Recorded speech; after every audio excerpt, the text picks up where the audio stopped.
सुप्रभात प्यारे विद्यार्थियों। आज अपने 11th का जो कोर्स है वो शुरू करने जा रहे हैं। ज्योग्राफी अपन पढ़ेंगे और ज्योग्राफी है उसके दो पार्ट है अपने, एक तो फिजिकल ज्योग्राफी का और दूसरा भारत का भूगोल का। फिजिकल जो ज्योग्राफी है भौतिक भूगोल के बारे में, भौतिक पर्यावरण के बारे में जानकारी देंगे और भारत का जो भूगोल है वो भारत के संबंध में जानकारी देगा। इनमें काफ़ी ज़्यादा इंटरेस्टिंग विषय है, काफ़ी ज़्यादा जनरल नॉलेज के रूप में भी क्वेश्चन आते हैं कई प्रकार के। अपने थोड़ा सा इसके सामान्य परिचय के बारे में पढ़ेंगे कि भूगोल होता क्या है। भूगोल कि सबसे पहले जैसे ज्योग्राफी है उस शब्द का सबसे पहले प्रयोग किसने किया, उनकी शाखाएं कौन कौन सी हैं, उनके संबंध में अपन बात करेंगे। थोड़ी बहुत अगर बात करें अपन तो जो ज्योग्राफी है ये अंग्रेजी भाषा का शब्द है। ज्योग्राफी है ये कौन सी भाषा का शब्द है? अंग्रेजी भाषा का शब्द है। और उनमें एक ज्योग्राफिया जो शब्द बना है ये यूनानी जो भाषा है उसका शब्द है और जिसका शाब्दिक अर्थ दो भागों में भी इसको बांटा गया है कि शब्दावली ज्योग्राफिया है वो शब्दावली से प्रेरित है और ज्योग्राफिया है वो सबसे पहले एक विद्वान है, यूनानी विद्वान है जिसका नाम है इरेटोथनीज। इन्होंने सबसे पहले ये शब्द दिया था। क्या नाम दिया? ज्योग्राफिया। और ज्योग्राफी का शाब्दिक अर्थ वैसे जो प्लस ग्राफी दो शब्दों से मिलकर बनाए हुए वैसे, और जो का अर्थ है पृथ्वी, ग्राफी का अर्थ है वर्णन करना। इसका शाब्दिक अर्थ क्या हुआ? पृथ्वी का वर्णन करना, मतलब संपूर्ण पृथ्वी का वर्णन करना ही ज्योग्राफी है।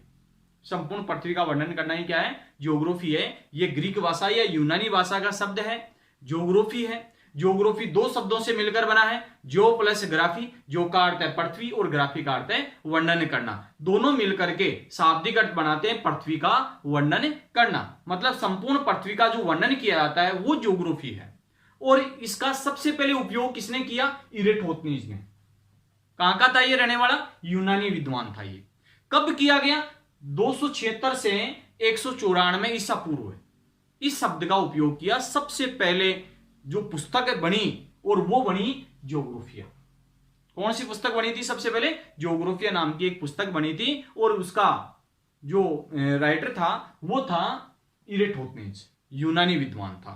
और उन्होंने 276 से लेकर के 194 ईसा पूर्व के मध्य ये पुस्तक छापी थी और उसमें सबसे पहले इस शब्द का उपयोग किया। कौन से शब्द का? ज्योग्राफी शब्द का उपयोग किया। और ज्योग्राफी दो शब्दों से मिलकर बना है, जो प्लस ग्राफी, जो का अर्थ है पृथ्वी, ग्राफी का अर्थ है वर्णन करना। लेकिन जैसे अपन कहते हैं भूगोल कि पृथ्वी गोल, इनमें कुछ यूनानी और रोमन जो विशेषज्ञ थे, विज्ञानी थे, उन्होंने इस पृथ्वी को कुछ चपटा माना या तस्त्रीनुमा माना। चपटा होता है जैसे सिक्का होता है, गोल तो होता है लेकिन दोनों ओर से चपटा होता है, ठीक है ना। तस्त्रीनुमा जैसे प्लेट होती है वो चपटी होती है, गोल तो होती है लेकिन चपटी होती है, ऐसा माना था। लेकिन वास्तविकता में भारतीय जो साहित्य है उसके अंदर शुरू से ही इस पृथ्वी को या अन्य खगोलीय विज्ञान या कोई पिंड है उनको गोलाकार आकृति माना था। उन्होंने किस आकृति माना था? गोलाकार आकृति माना था। इसके कारण से इस शब्द का उपयोग किया गया जिसका नाम है भूगोल। भूगोल मतलब पृथ्वी गोल, धरातल गोल, गोलाकार आकृति में है, इसका नाम हो गया भूगोल, ठीक है। इसके बाद में अगर बात करें इनमें तो इनको दो शाखाओं में बांटा गया। ज्योग्राफी है उनकी दो शाखाएं बनी। कौन कौन सी? एक तो फिजिकल ज्योग्राफी जिसको कहते हैं भौतिक भूगोल और दूसरी है ह्यूमन ज्योग्राफी जिसको कहते हैं मानव भूगोल। दो शाखाओं में इसको डिवाइडेशन किया गया और दो शाखाओं में बांट करके उनकी अनेक शाखाएं अलग अलग की गई। जैसे बताते हैं कि भाई फिजिकल जो ज्योग्राफी है उनमें स्थल मंडल है, जल मंडल है, वायुमंडल है, इसके बारे में गहनता से अध्ययन किया जाता है, वो भौतिक भूगोल के अंतर्गत आता है। और मानव के जो क्रियाकलाप है उनका अध्ययन किया जाता है, वो कौन सी है? Human geography. कौन सी ज्योग्राफी है? यह है ह्यूमन ज्योग्राफी। कौन सी ज्योग्राफी है? Human geography. मानव की क्रियाकलापों का जो अध्ययन किया जाता है वो मानव भूगोल है। और जो स्थल मंडल है, जल मंडल है, वायुमंडल है, इनके बारे में जो अध्ययन किया जाता है वो भौतिक भूगोल है, फिजिकल ज्योग्राफी। फिजिकल ज्योग्राफी का जो जनक है वो है आपके पोसिडोनियस। कौन है?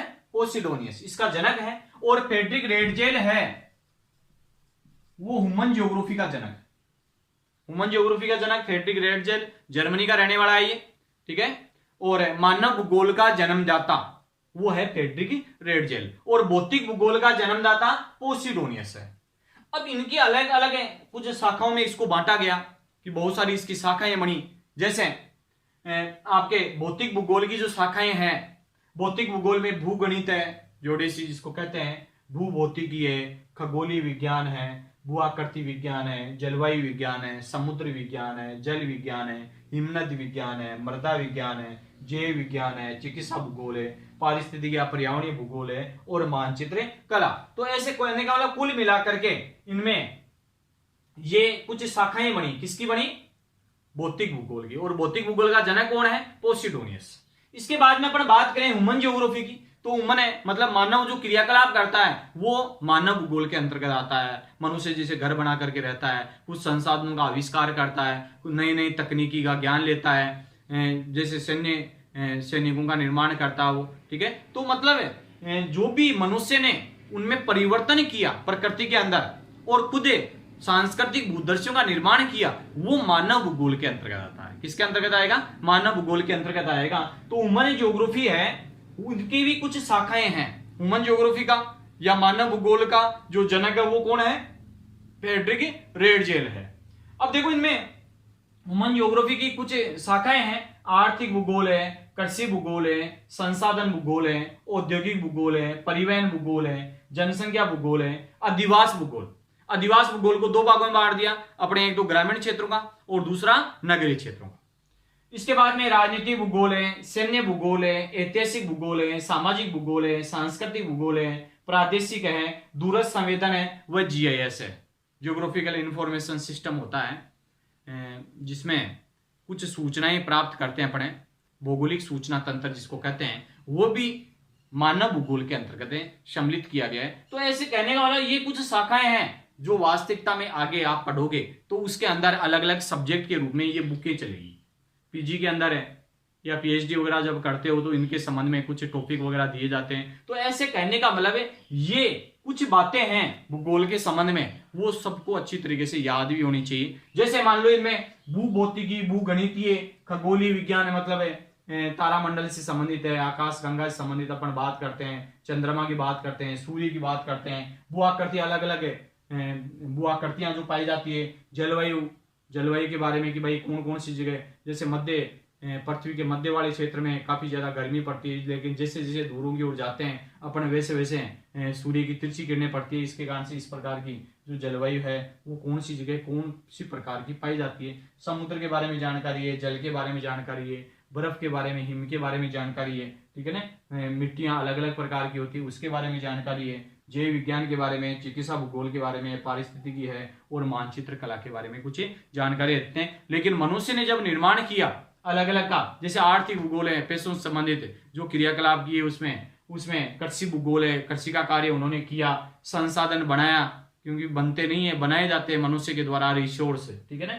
औद्योगिक भूगोल है, कुछ इंडस्ट्रीज लगाई उन्होंने, ठीक है, उसके बारे में। परिवहन है, कुछ साधन बने, ठीक है। जनसंख्या भूगोल है, जो पॉपुलेशन जो यहाँ की है वो एक संसाधन के रूप में है जो मानव भूगोल के अंतर्गत आती है। अधिवास भूगोल है कि भाई घर का निर्माण किया उन्होंने, लेकिन वो नगरीय अलग है और एक ग्रामीण क्षेत्र की अलग है, परिभाषाएं भी उनकी अलग अलग आती है। राजनीतिक व्यवस्था होती है, सैन्य भूगोल की आती है, ऐतिहासिक भूगोल है, सामाजिक भूगोल है, सांस्कृतिक भूगोल है, प्रादेशिक भूगोल है और दूरस्थ संवेदन प्रक्रिया, ठीक है ना। तो इस प्रकार से कहने वाला जीआईएस जिसको कहते हैं भौगोलिक सूचना तंत्र, जियोग्राफिकल इंफॉर्मेशन सिस्टम, मतलब इस प्रकार से कहने वाला भूगोल की कुछ डेफिनेशन इनमें कि घर का विज्ञान बताते हैं, ठीक है ना। एक पृथ्वी एक घर है अपना और उसके अंदर अपने मानव जनजाति निवास करती है। तो तीनों चीजों को अगर देखें, जैसे मान लो ये अपने स्थल मंडल है, ये जल मंडल है और ये वायुमंडल है, ये तीनों मिल गए तो ये तो भौतिक भूगोल हो गया। लेकिन जैसे ही इसके अंदर एक तीनों प्रावरण हो रहे हैं, ये मानव है, यहाँ पर क्या है? मानव या जैव है, तो ये मानव भूगोल के अंतर्गत आ गया। मतलब तीनों चीजें उसके अंदर है सम्मिलित की गई है वो तत्व उनमें काम में लिया गया है। तो इस प्रकार से कहने का मतलब ये आपके दो प्रकार के विषय हैं, एक तो भौतिक भूगोल है और दूसरा भौतिक भूगोल और मानव भूगोल, दो शाखाएं हैं इसकी। लेकिन आपके 11वीं कक्षा में भूगोल का जो सब्जेक्ट चलता है वो है भौतिक भूगोल के बारे में, और जबकि अपने आगे 12th में जाएंगे तो वो मानव भूगोल की पुस्तक चलेगी। ठीक है, तो भौतिक भूगोल चलेगी एक तो, और एक भारत के बारे में जानकारी, भारत का भूगोल, जिसका नाम है भारत का भूगोल। अपने नेक्स्ट टॉपिक है या नेक्स्ट वीडियो में अपने कुछ विशेष इंपॉर्टेंट चीज पढ़ने वाले हैं। ठीक है ना, तो नेक्स्ट देखते रहिए आप।